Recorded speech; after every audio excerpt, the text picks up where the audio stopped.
if the goal is to learn what you need to learn so that you can decide who you should marry more effectively, or learn how to act if you do get married more effectively, and the goal is that your marriage will be better and last, then it doesn't work.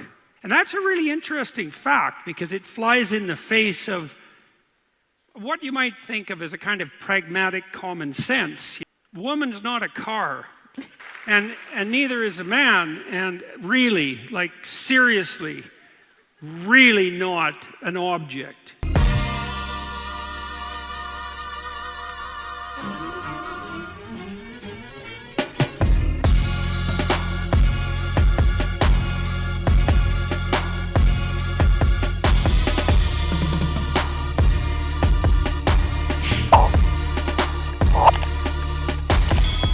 Welcome to the J&O Show. We talk about things that we were never told. I'm Jay. And I'm O. And now you know. Hey, y'all. We back at it.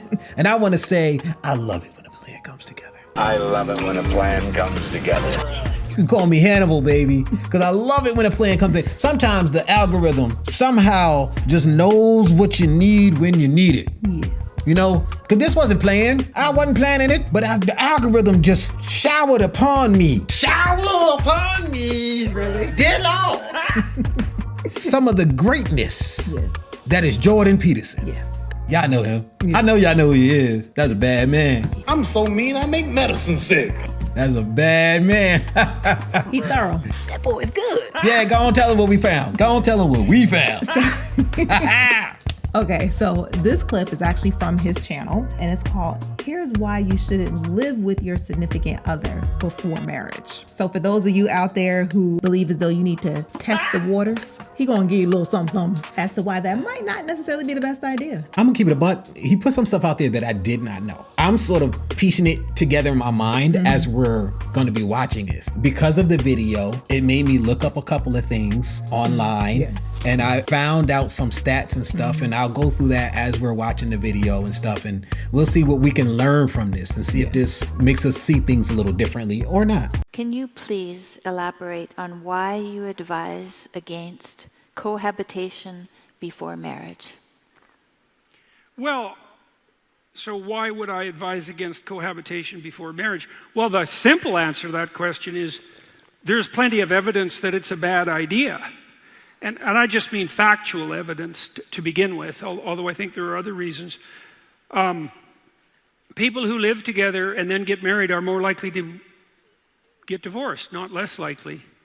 And that's a really interesting fact, because it flies in the face of what you might think of as a kind of pragmatic common sense, you know, because you might think, well, you don't buy a car without taking it out for a test drive. I've heard that one before. Yeah. Right, and everyone laughs because that seems obvious. But then, you know, woman's not a car. Hello. And neither is a man, and really, like seriously, really not an object. And so it isn't obvious at all that that metaphor applies, even though it's,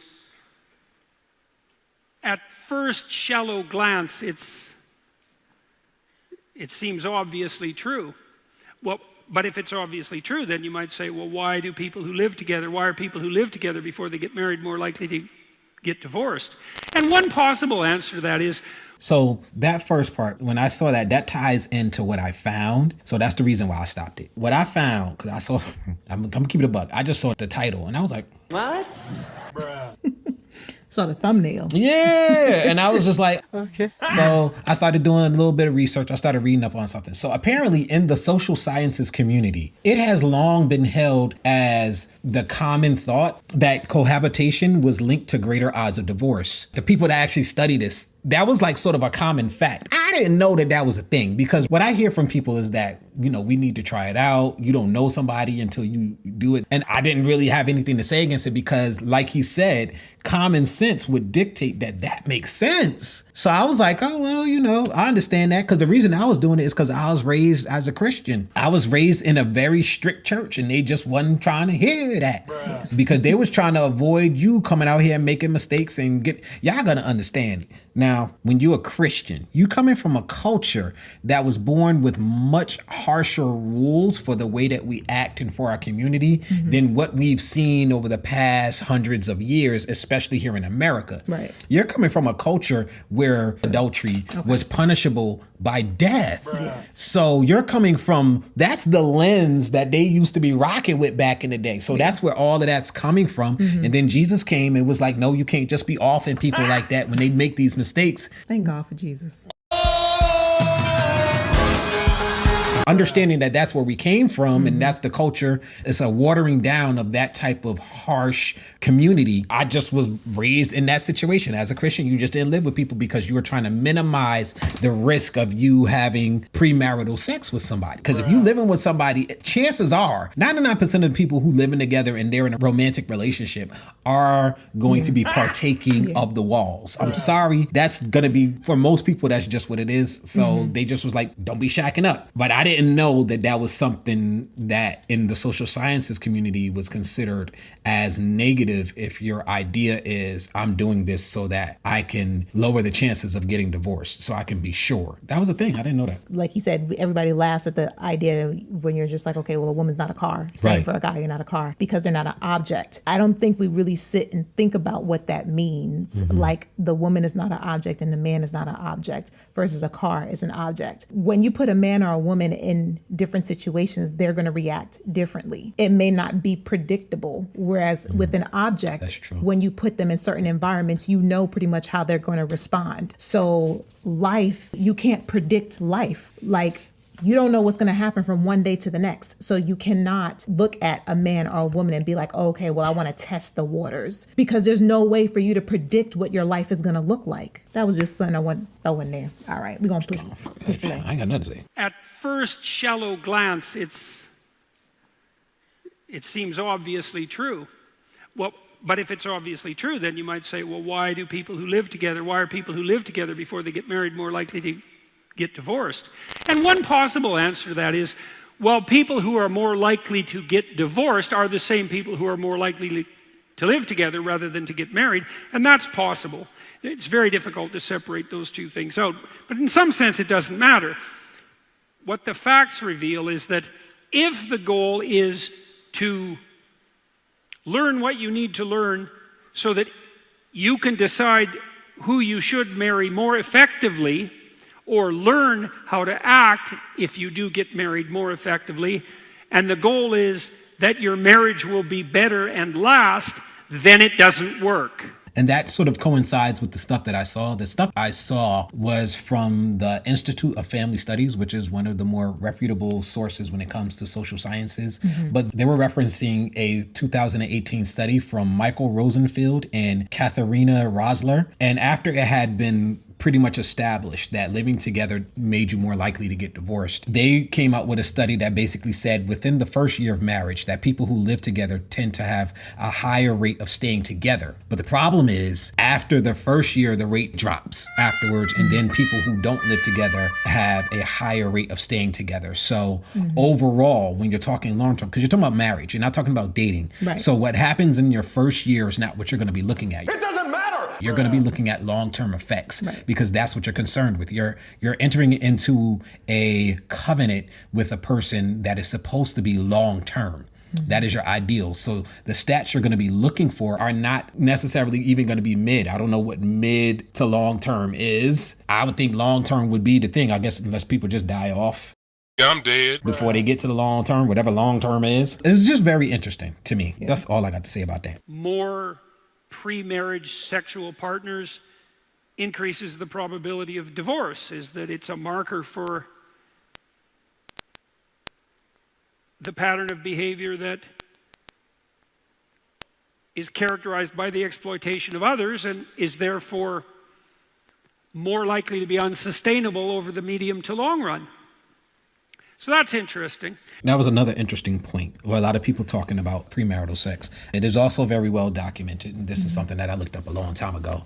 But We it's also talked about it several times. Yeah, it's also very well documented that the more partners you have before you get married, the higher the likelihood of you getting divorced, the higher the likelihood of you not being satisfied sexually by your partner, for men and women. A lot of guys cite this particular article or research, but in the research, it says that women definitely have a higher rate of that decline in marital sexual happiness, but men have a similar one. So I think it was women, it was after 5 partners. Yeah. There's a dramatic drop from like 90 something percent when they had just 0 to like 30% or something Yeah, crazy. it was drastic. It was a crazy drastic drop by the time they got to their 5th partner. And for men, it was like 6 or 7 partners as opposed to 5. So it wasn't like it was a huge, big differentiation. There's a difference between men and women, how we view sex and how we relate to it, but we still have a similar thing because it inhibits pair bonding. And the reality is a lot of the things that people say about sex to sort of protect yourself from opening yourself up to other people actually proves the idea about pair bonding between couples. Ain't that right? He ain't lying. That's right. So he just sort of touched on that real quick. Then you can think about it, kind of think about it metaphysically. I thought about this, or philosophically, I thought about what are you telling someone when you live with them? Okay, so I've talked to lots of people, women who are cohabiting with men are generally not very happy about the fact that the relationship is not moving towards marriage. Now, I think there's a bunch of reasons for that. Women seem to suffer more emotionally as a consequence of sexual activity outside of a committed relationship. You can imagine why that is. Women experience more negative emotion than men on average in general, but also women pay a much higher, sex is much riskier for women than it is for men, obviously. Hopefully I don't have to explain why that is. So women are often women who are cohabiting are often less than happy about that. And the men who I've talked to about that about their partner's displeasure with the current unstable nature of the relationship, often say something like, well, we don't need a piece of paper to indicate our commitment to each other, which sounds all revolutionary and Che Guevara, but which is really a pretty pathetic bit of reasoning. First of all, for someone to say that means they think that what they just said convinces you that all marriage is a piece of paper, and that's a preposterously foolish argument. I mean, at minimum, in the typical marriage ceremony, you make a vow by whatever is holy to you, or at least in front of the state itself, and then in front of your community as you define it, that you're going to make a commitment to someone.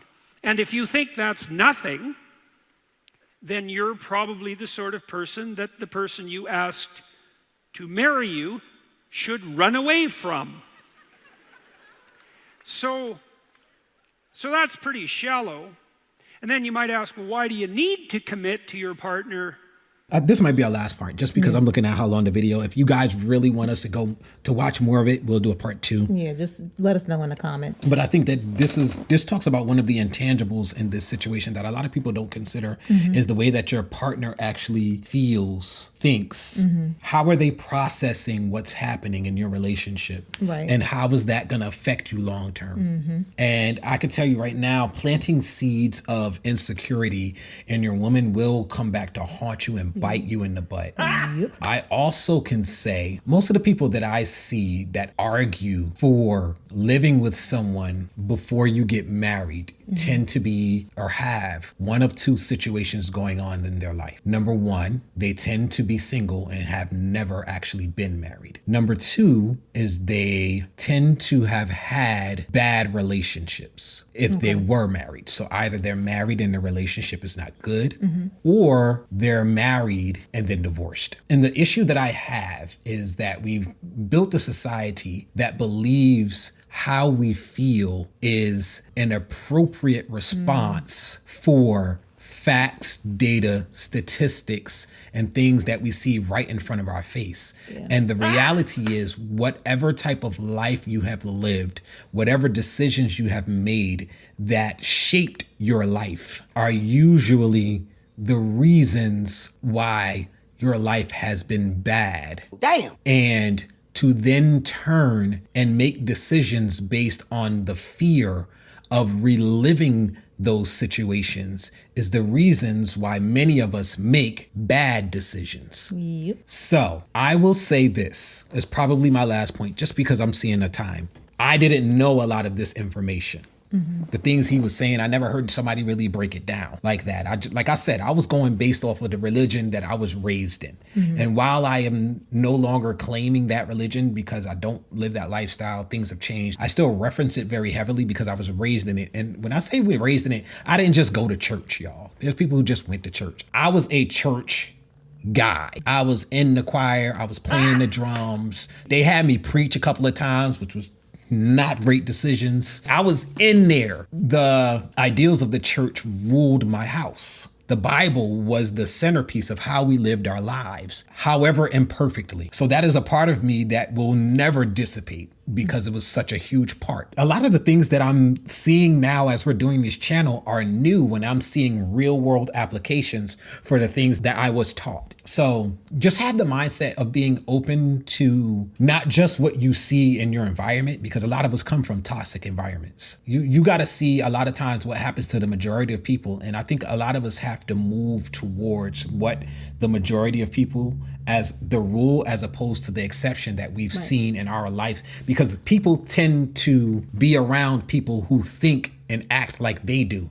Of course, you've seen a lot of people in your life who are divorced. Of course, you've seen a lot of people in your life who don't have good relationships, who are not happy in their marriage. People who have those life experiences tend to congregate. True. It doesn't mean that the positive people living that lifestyle don't exist. It means you're not around them. And if you have the mindset that that's what life is, that's what will be produced for you in your life. Right. Because you will be attracted to people who have similar situations to what you have.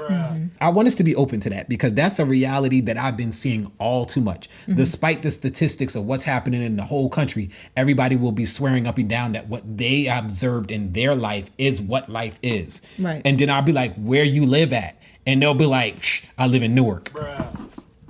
Stop. What are we doing? Of course. Well, duh. I live in Miami.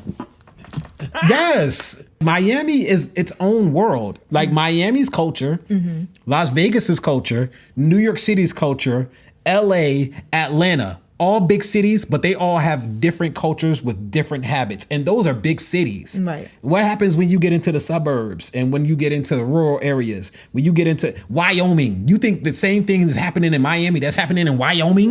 Come on. Like, the people that you're around is going to dictate the type of life you have and what you attract to yourself, the type of mood you have. The type of people that I attract to me now versus the type of people that I attracted to me when I was in college, completely different, because my mindset is completely different. All right, I'm done. I'm getting off my soapbox.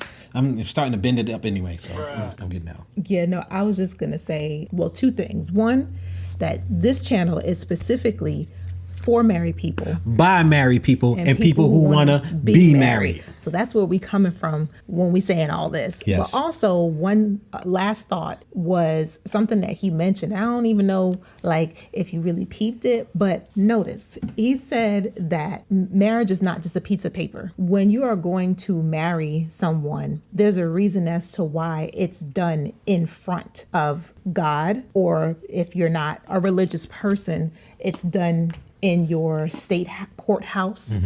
It's basically done in front of someone with authority. Yep. And then you're supposed to have witnesses. You have a duty. The other person has a duty. You sign them up. You have a duty to make it work. A moral or legal obligation, a responsibility.